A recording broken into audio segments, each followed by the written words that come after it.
நம்ம அடுத்து வர எபிசோடில் பார்த்திங்க அப்படின்னா இந்த மாதிரி ராதிகா மூலியமாக சண்முகத்துக்கு எல்லா விஷயமும் தெரிய வருது. சௌந்தர்யா வந்து ஏற்கனவே லவ் பண்ண விஷயம், அந்த பையன் மூலியமாக சௌந்தர்யா கர்ப்பமான விஷயம்னு சொல்லிட்டு எல்லா விஷயமும் தெரிய வருது.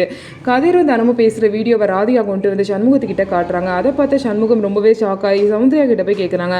சௌந்தர்யா பார்த்திங்க அப்படின்னா எல்லா உண்மையுமே ஒத்துக்கிறாங்க. ஸோ எல்லா விஷயத்தையும் தெரிஞ்சுக்கிட்ட சண்முகம் பார்த்திங்க அப்படின்னா போய் கோவிலில் போய் என்னென்னு தனத்தையும் வந்து கதிரை கேள்வி கேட்கறதுக்காக போகிறாங்க.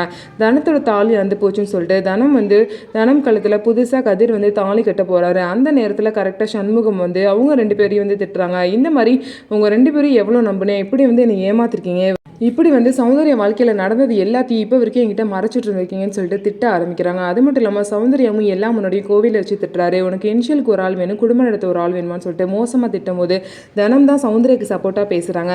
உங்களுக்கு என்ன தெரியும் சண்முகம், சௌந்தர்யா மேலே ஒரு தப்பும் இல்லை, மயக்க மருந்து கொடுத்து தான் சௌந்தர்யாவை இந்த மாதிரி ஒரு நிலைமைக்கு ஆளாகி வச்சுருக்காங்க, நடந்தது எதுவுமே அவளுக்கு தெரியாது அப்படின்னு சொல்லிட்டு சௌந்தர்யாவுக்கு சப்போர்ட்டாக தினம் பேசுகிறாங்க. இதுக்கப்புறமாவது சண்முகம் வந்து பார்த்திங்க அப்படின்னா சௌந்தர்யாவை புரிஞ்சுக்கிட்டு அவங்க கூட சேர்ந்து வாழ்வாங்களா அப்படின்னு சொல்லிட்டு வெயிட் பண்ணி நம்ம பார்க்கலாம். நம்ம வீடியோ உங்களுக்கு பிடிச்சிருந்தா நம்ம வீடியோவை லைக் பண்ணிக்கோங்க, மறக்காமல் நம்மளோட சேனலை சப்ஸ்கிரைப் பண்ணிட்டு பாருங்கள்.